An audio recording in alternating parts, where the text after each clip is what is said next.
I saw the headlights first, two faint glimmers cutting through the thick night fog, stuck on a stretch of road with nothing but fields for miles around. I wasn't surprised. This was the kind of road where people found themselves stranded. When I pulled over behind the old hatchback, I could see a young man standing beside it, looking lost and shaking. His face was pale, his hands trembling as he stared down at the flat tire. The moment I stepped out of my van, I could feel the cold air biting at my skin, but it wasn't just the weather that had him rattled. I could tell by the way he was moving, slow, hesitant, like he wasn't used to handling situations like this. I waved him off. "Hang tight. I'll get you sorted," I said, grabbing my toolkit from the back of the van. That's when I saw who was sitting in the passenger seat.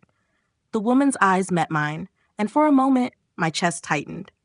There was something familiar about her. She looked at me with a calmness that seemed to settle the chaos of the moment. In a few days, I would be standing in front of her, asking for a loan that would either make or break the small roadside service I was hoping to build. At that moment, though, I didn't know her name. I only knew that this small, unremarkable flat tire could very well decide the path I was about to take. But before we get into all that, let me tell you a little about me. My name is Tom Harris, and I'm 35 years old. I live on the outskirts of town in a one-bedroom apartment that smells of old coffee and the occasional damp rain. It's the kind of place where you never really feel like you're home, but it's all you can afford right now. I don't have a fancy job or a flashy car, but I've got a knack for fixing things. My dad used to say, if you can fix it, you can live with it. Those words stuck with me long after he passed away when I was 28. I carry his wrench in my van, the one with his initials, JH, etched into it. It's almost worn smooth from the years of use, and every time I hold it, it feels like a piece of him is still there with me. I've never been the flashy type. I've always worked with my hands, and I don't expect that to change anytime soon. The world doesn't exactly give you everything you need to get by. If you want something, you have to make it happen. So that's what I've been doing for years, patching things together, fixing broken down cars, delivering parts, and working odd jobs. Lately, I've been part-time at a local auto shop, but something's been pulling at me, making me think it's time to do more. It's time to take the chance. I didn't dream about opening a shop. No, I dreamt about being the guy people call when they're stuck on the side of the road, unsure of how to move forward. Tires might not be glamorous, but when you're the one who saves someone's day, that's real work.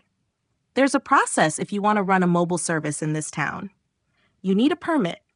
To get that permit, you need to submit a proposal to the local council. You show them you have insurance, a safety plan, a map of where you'll work, and all the legal stuff that comes with running a business. And if you're like me, you bring a beat-up van and hope they care more about your method than the paint job. I also applied for a small business loan to help fund the equipment I'd need to take this thing further. A new jack, a proper compressor, and some reflective cones. It's not a handout. It's just a little push to get started. The hearing was set for the following week, and as the day approached, my nerves started to get the best of me. I had everything prepared: the proposal, the maps, the safety plan, insurance letters, everything I could think of to make a good impression. I even had my suit cleaned, though I'm not sure why I thought I needed it. I'm the kind of guy who spends more time fixing brakes than polishing shoes. But here I was, about to walk into a room full of people who would decide the future of my business. It felt surreal. I couldn't remember the last time I wore something other than work clothes, and as I buttoned up my jacket, it felt like I was trying on someone else's life. I didn't sleep well the night before. My mind was racing, jumping from one thought to the next. Would they think my plan was good enough? Would they see me as just another guy with a van? Or would they see what I saw? A chance to turn this into something real. I kept going over the words in my head, practicing my pitch like it was some kind of performance. My name is Tom Harris, and I'm here to make small emergencies smaller. I had it memorized, but as I kept saying it in the mirror, I wasn't sure if I believed it myself. What if they didn't take me seriously? What if my father's wrench, the one I carried around like a talisman, wasn't enough to prove I was the right man for the job? I thought back to the night I helped Kevin on the side of the road. I hadn't asked for anything in return. That's the way I'd always done things. Do the work, help when you can, and don't worry about the payoff. It was a lesson my father drilled into me. Work is its own reward, he'd say, but that doesn't exactly pay the bills. I could already feel the pressure of rent, insurance, and the looming uncertainty of whether or not this idea of mine would even take off. I had one shot, and if I messed it up, I'd be back at square one, working odd jobs again, just trying to get by. The morning of the hearing, my boil had gotten worse. It throbbed with every turn of my head, like a reminder from my body that life doesn't always go smoothly. But I pushed through. I packed my folder, checked my van one last time, and grabbed the wrench from the glove compartment. I felt a weird comfort in holding it, like it was grounding me. I knew my father would have told me to keep going, to keep doing the right thing, no matter how uncomfortable or uncertain it felt. It was just another reminder that no matter how far I'd come, I wasn't doing this alone. His spirit, his work ethic, was still with me. When I walked into the council chambers, I could feel the weight of the room. It wasn't just the paperwork or the suit that made me uneasy. It was the idea of laying myself bare in front of people I didn't know. I tried to steady my breath as I approached the table, but when I saw Linda Fields, the chairperson, I couldn't help but feel a bit of a knot in my stomach.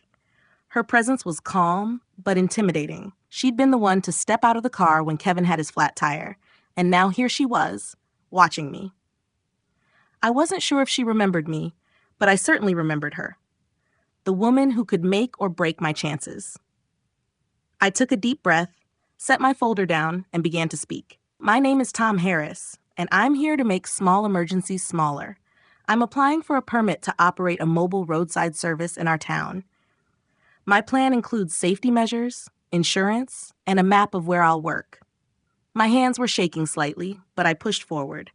I've been fixing cars since I was a kid, and I've spent years working odd jobs to make ends meet. But now I want to build something that lasts, something that can help people when they need it the most. The room felt heavier as I continued speaking, the weight of the board members' eyes on me, taking in every word, every movement. I could hear the faint scratch of pens on paper as they jotted down notes, and for a moment, I wondered if any of them were really listening or just going through the motions. But I had no choice but to keep going. I had a job to do, and this was my chance to prove I wasn't just another guy with a dream. I was here with a plan, and I was determined to see it through. I kept my voice steady, explaining my service in as much detail as I could. I'm not asking for much, I said, glancing at my notes. I just want to help people who find themselves in situations like the one I faced last week, stranded on the side of the road, unsure of what to do next. I'll offer flat tire repairs, jump starts, and emergency air refills. I'll be available within the town's limits, and I'll keep the safety of my customers as my top priority. I've attached a route map to show the areas I'll cover, and I've outlined all the necessary safety measures, including reflective cones, signage, and a proper first aid kit. I could feel the board members shifting in their seats, some looking at their papers, others nodding slightly as I spoke. But it was Linda Fields who caught my attention. She wasn't jotting anything down. Instead, her eyes were fixed on me, like she was trying to read between the lines. I could feel the tension between us, but I couldn't tell if it was a good thing or not. When I finished laying out my plan, I paused, taking a deep breath. I wasn't sure if I was nervous or just tired, but I knew this moment mattered. The silence in the room felt like an eternity, but then the board chair, a man with a tie that looked a little too tight, cleared his throat. Mr. Harris, your proposal seems solid, but we need to know more about your experience. Have you had any formal training, or are you self-taught? I wasn't surprised by the question. It was the kind of thing they'd ask to make sure I was qualified, but I'd been prepared for this. I learned from my father, I said, my voice quieter now, more personal. He taught me how to fix things when I was a kid, how to use the tools, how to listen to the car, to the engine, to the road. After he passed, I spent years working at a local auto shop, learning from the mechanics there. I've worked on hundreds of cars, and I know my limits. If it's something I can't handle, I won't try. I'll call a tow and wait with the customer until help arrives. There was a long pause after I spoke, and I could feel the board's eyes on me again. I wasn't sure if I had convinced them, but I wasn't going to back down. I had come too far for that.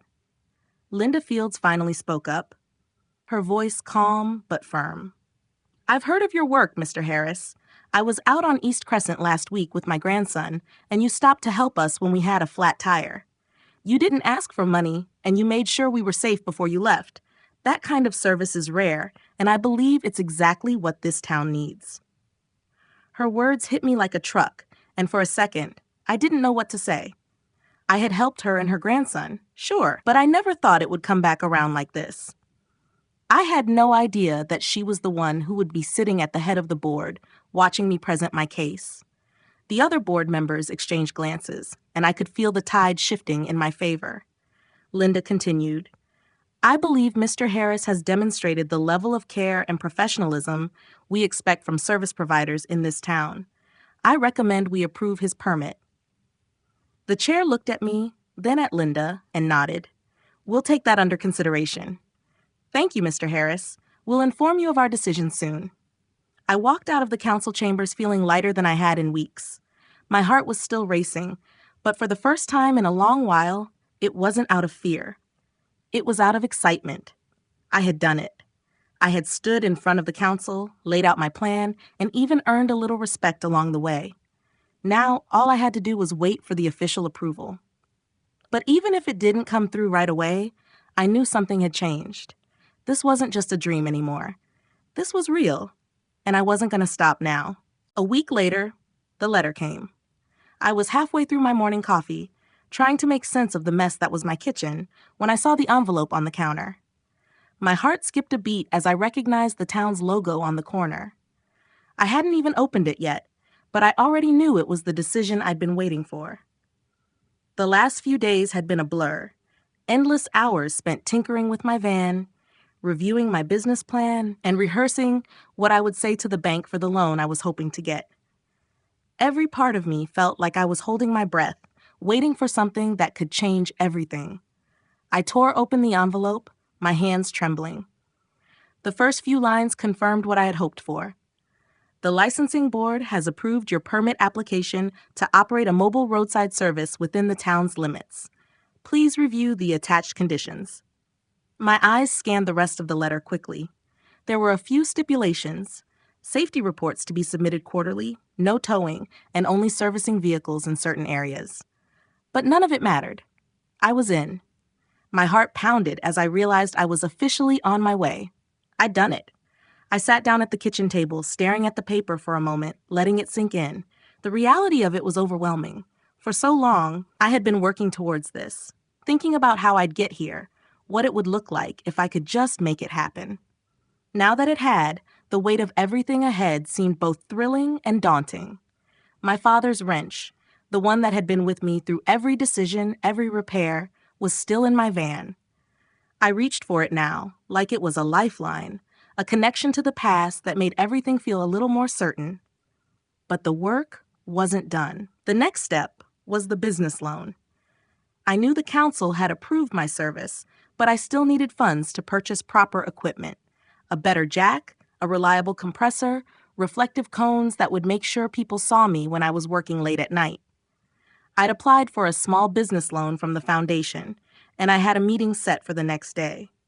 As much as the approval from the board felt like a win, it wasn't enough on its own. The loan was the next piece of the puzzle. Without it, I wouldn't have the capital to properly start the business, and all of this would remain a pipe dream. I spent the rest of the day putting together my loan proposal. I wrote about my service in more detail, explaining how I would meet the needs of the community, how I'd manage emergencies, and how I planned to keep things small and manageable, with no grand ambitions beyond being a reliable, steady presence for people in need. I pulled out my old receipts and financial records to show how frugally I had been managing, how I could prove that I was ready to turn this into a legitimate, sustainable business. The next morning, I walked into the Community Foundation's office, clutching my folder, hoping that it would be enough. The woman behind the desk greeted me with a smile, and as she motioned for me to sit, I couldn't help but feel like I was in the hot seat again. I explained my plan, the same one I'd shared with the council. But this time I was speaking to someone who had the power to either push me forward or turn me down. The foundation's loan officer asked a lot of questions about cash flow, future plans, and the specific equipment I needed. But I was ready. I knew my numbers, I knew the risks, and most importantly, I knew that this was my best shot. By the end of the meeting, I felt cautiously optimistic. It wasn't a yes yet, but it wasn't a no either. The loan officer told me they'd review my application and get back to me soon. As I left the building, I couldn't help but feel like I was on the edge of something bigger than myself. I wasn't just another guy with a van anymore. I was on the verge of building a business, something that could stand on its own 2 feet. It was a long way from where I started, but I wasn't about to stop now. A few days later, the call came. It was the foundation's loan officer, and my heart skipped a beat when I saw her name on the caller ID. I didn't even hesitate. I answered the phone with a mix of anticipation and fear, hoping for the best but bracing for the worst. "Mr. Harris, we've reviewed your application and we'd like to move forward with your loan. You're approved." For a moment, I couldn't say anything. I just stood there holding the phone to my ear, the words sinking in like a wave washing over me. I wasn't sure what to say. It felt surreal, like the kind of thing that happens in a movie, not to someone like me. But there it was. My plan, my dream, finally starting to take shape. They went over the terms with me, explaining the loan amount, the interest rate, and the repayment schedule, but I barely heard any of it. All I could focus on was the fact that I now had the funds to get this business off the ground. The dream was real. After the call ended, I walked around my apartment, pacing back and forth. I had just been given the opportunity I'd been working for, but I couldn't let myself get too caught up in the excitement. There was still work to do. I still had to make sure the equipment was purchased, the insurance was in place, and the business was legally up and running. But none of that mattered right now. What mattered was that the doors I had been knocking on were finally opening. I had the chance to make it happen, and I wasn't going to waste it. The next week, I headed out to buy the equipment. I started with the jack, something I'd been putting off for years, using a rickety old one that barely worked. The new jack was heavy, solid, and reliable. I could already picture myself using it on the side of the road, making small emergencies smaller. I bought a compressor, a proper one this time, that could actually fill tires without making me pray it would hold up. I grabbed reflective cones and new tools, the kind I'd always dreamed of having, but never had the money for. As I loaded everything into the van, I felt a sense of pride, not in the shiny new equipment, but in the fact that I had worked for every single piece of it. That evening, I sat down at my kitchen table, surrounded by receipts, manuals, and paperwork. The loan, the equipment, the permit, it all felt like pieces of a puzzle finally coming together. I opened the folder the council had given me, the one that contained all my official documents, and took a deep breath. I was in. But now, I had to make sure I stayed in. I couldn't let this slip through my fingers. I reviewed my safety plan once more, making sure I had everything covered. I read through the terms of the loan, reminding myself that I needed to be careful, calculated. The next few days were a blur of paperwork, phone calls, and getting the van ready for its first official day on the road. It was all happening so fast, and yet, in the midst of it, there was a calmness I hadn't expected. It was like everything I had done up until now. Every late night working at the auto shop, every hour spent fixing cars in my spare time, had led me to this moment. I wasn't sure what the future held, but I knew this was where I was supposed to be. The morning I was officially open for business, I put the final piece into place, a simple business card. I didn't have anything fancy, just my name, my number, and the words small emergencies, big solutions. It felt good in my hands. It felt like a sign that I was really doing this, really making it happen. I slid the card into my pocket, grabbed the wrench from the glove compartment, and started the van. The engine hummed to life, and for the first time in a long time, I felt like I was exactly where I needed to be. The first call came on a Thursday morning, and I didn't expect it to be so soon.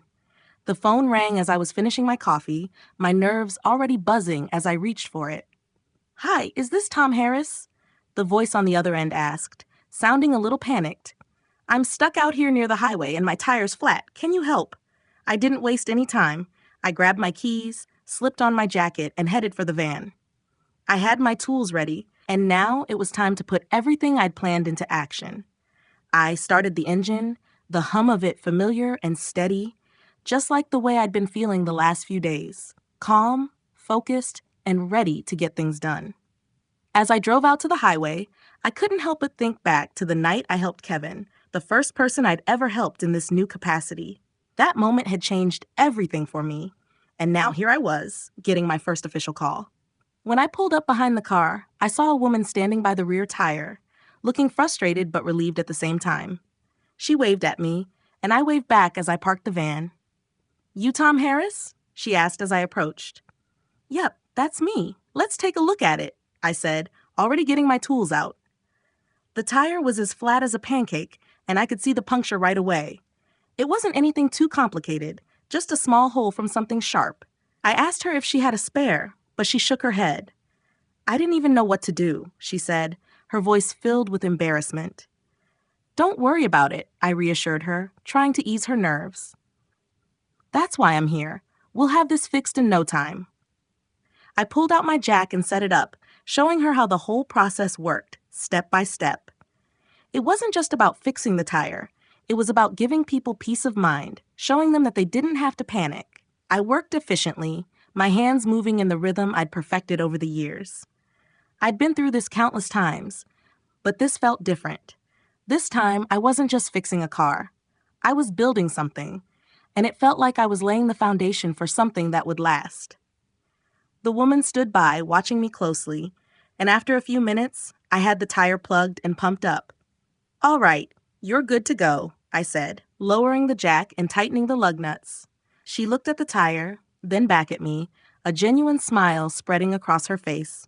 "I don't know what I would have done without you," she said, handing me a few bills. I shook my head, my hand up in protest. "No charge," I told her. "Just make sure you keep an eye on it and get a new tire when you can. You're all set now." She hesitated, then smiled. "You're a lifesaver. Thank you." As she drove away, I stood there for a moment, watching her car disappear down the highway. There was something satisfying about it, something deeper than just the work itself. I had helped someone, and in doing so, I had built the first brick in this new life of mine. I wasn't just fixing tires, I was fixing something inside myself, too. I drove back to the shop, feeling a sense of accomplishment. It was just one call, but it felt like a sign. I had made the right choice. I was doing what I was meant to do. As I pulled into my driveway, I realized that this was just the beginning. I'd have more calls, more people to help, and more opportunities to prove that this was more than a business. It was a calling, and I wasn't going to let it slip away. The next few weeks flew by in a blur of calls, paperwork, and small repairs. Each day brought a new challenge, and with each call, I felt more confident, more certain that I was on the right path. I'd fixed flat tires, jump-started cars, and even helped a guy whose radiator was leaking. None of it was glamorous, but that's never been the point. The point was showing up, doing the work, and making sure people felt like they weren't alone when something went wrong. It felt good, really good, to be the person people called when they were stuck. One evening, I was wrapping up for the day, just finishing a job on the outskirts of town. The sun was setting, casting an orange glow over the horizon, and I was already thinking about heading home. That's when my phone buzzed again. I glanced at the screen and saw an unknown number. I almost didn't pick it up, thinking it was just a telemarketer, but something told me to answer. "Hello, this is Tom Harris. How can I help you?" "Hi, this is Linda Fields," the voice on the other end said. My heart skipped a beat. It was the same woman from the council meeting, the one who'd been in the car with Kevin. "I need a favor." For a moment, I didn't know what to say. Linda Fields? Asking me for a favor? Of course, what can I do for you? She chuckled softly. "Well, it's a bit of an unusual request. My granddaughter's car broke down on the highway, and she's terrified. I was hoping you could head out there and make sure she's okay. It's a bit of a tricky spot, and I don't want her stuck out there alone. I trust you can handle it." I was surprised but didn't hesitate. "I'll be right there. Do you have her location?" After getting the details, I immediately hopped into the van and drove out to the highway. As I made my way there, my mind kept racing. It wasn't every day that a woman like Linda Fields, someone who had the power to influence so many decisions in town, was calling me for help.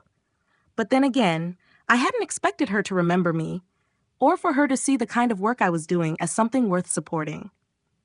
When I arrived, I spotted the car right away, an old sedan sitting on the shoulder, the hazard lights blinking in the dimming light. I pulled up behind it and parked, setting out the cones like I always did. I could see a young woman sitting in the driver's seat, her hands tightly gripping the steering wheel. When she saw me approach, her shoulders visibly relaxed, and she let out a long sigh. "You must be Tom," she said, sounding both relieved and a little embarrassed. I didn't know who else to call. "No need to be embarrassed," I said, offering a reassuring smile. "I've seen worse. Let's take a look at what we're working with." I crouched down and inspected the car. The issue wasn't serious, just a flat tire and some damage to the wheel well, but the location wasn't ideal. The shoulder was narrow, and with the sun dipping below the horizon, visibility was poor. I worked quickly, explaining what I was doing step by step, just like I always did. It helped calm her nerves, and as I finished, I could see her starting to breathe easier. "Thank you so much," she said, her voice a little shaky but full of gratitude. I was so scared. I didn't know what to do. I smiled as I packed up my tools. "No problem at all. You're good to go now. Just make sure you get that tire checked out soon. It'll be fine for now, but don't push it too hard." As she drove off, I stood there for a moment, watching her car disappear into the evening. It wasn't a glamorous job, but the feeling of knowing I'd helped someone, it never got old. The satisfaction of showing up and making someone's world a little less stressful was something I couldn't put a price on. As I drove back home, I realized something. This was why I was doing this. Not for the money or the recognition, but for moments like this, when you could make a real difference in someone's life, even if it was just a small one. And that, I thought, was worth everything. The days started to blend together, each one just a little bit busier than the last. More calls, more repairs, and more people I was helping. At first, it felt like a dream, like I was stepping into something I'd always wanted but didn't have the courage to chase. But as time went on, it began to feel real, really real. My van, now stocked with the tools I'd worked so hard to get, had become my office, my lifeline, and a symbol of everything I was trying to build. One afternoon, I got a call from a woman named Claire. She was frantic, her voice trembling as she explained that she had a flat tire and was stuck on the side of a busy road. It wasn't far from where I was, so I told her I'd be there in 10 minutes. The urgency in her voice reminded me of what it felt like to be stranded, helpless.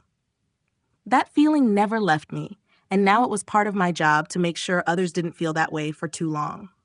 When I arrived, I saw her car right away, pulled over to the side, parked with its hazards flashing. Claire stood beside it, her arms folded tight across her chest, clearly flustered. The sight of her reminded me of every scared driver I'd ever encountered. Someone who wasn't sure what to do, someone who felt like their world was suddenly out of control.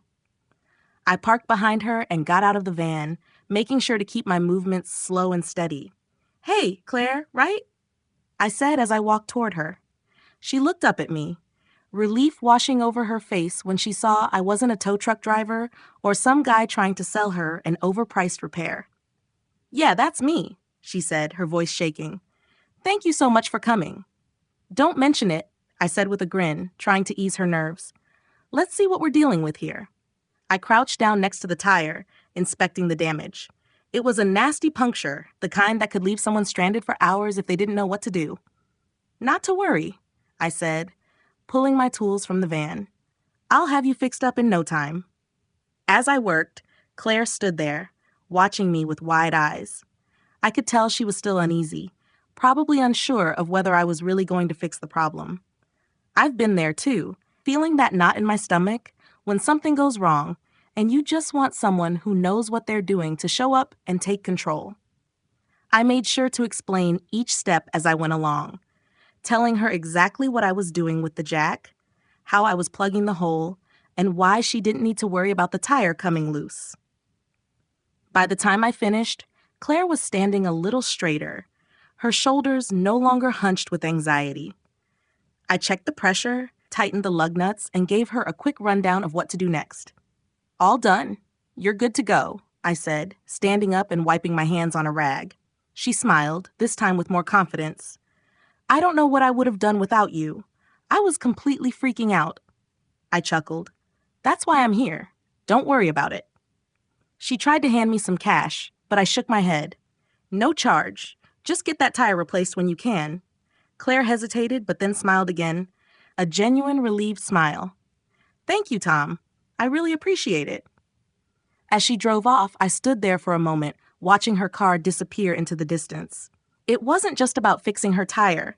It was about helping someone feel safe again, helping them take back control of a situation that had made them feel powerless.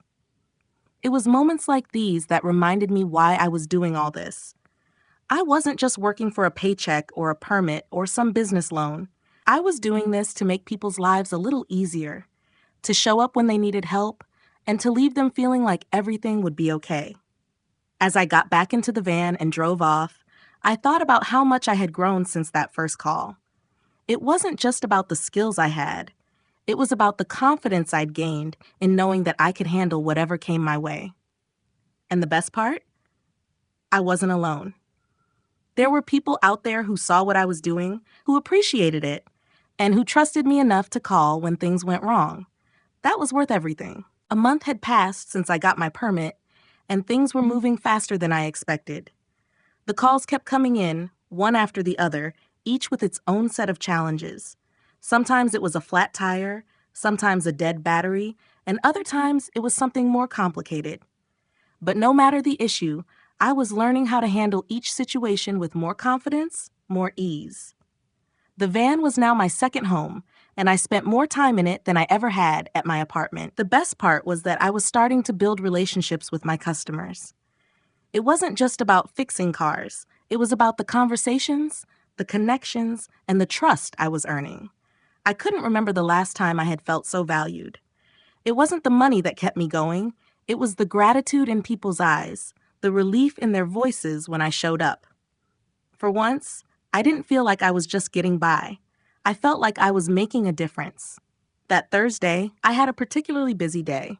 I had already handled 3 calls, and by mid-afternoon, I was on my way to my 4th.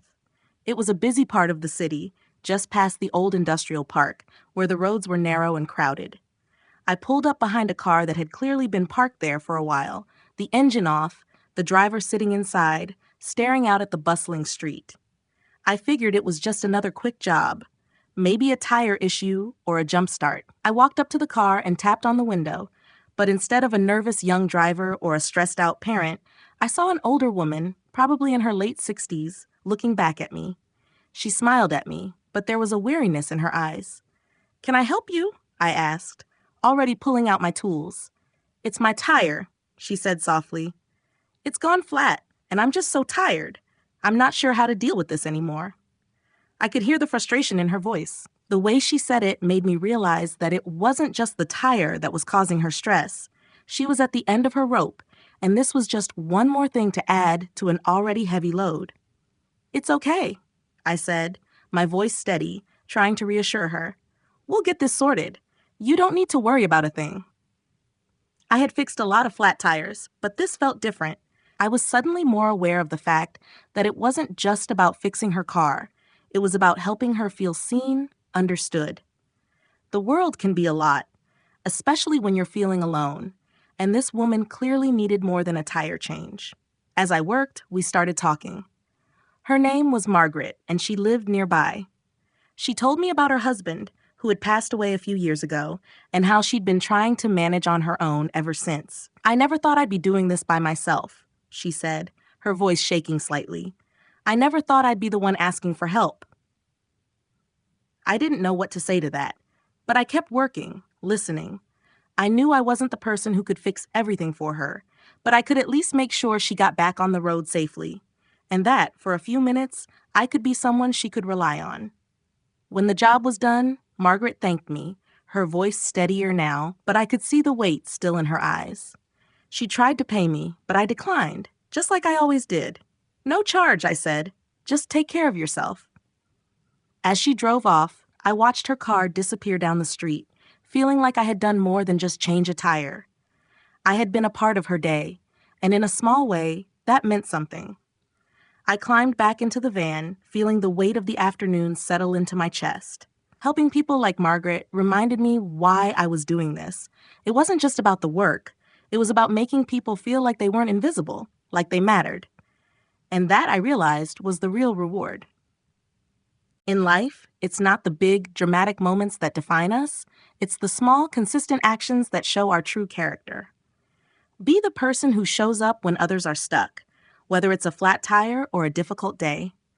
Don't shy away from the little things that make a big difference.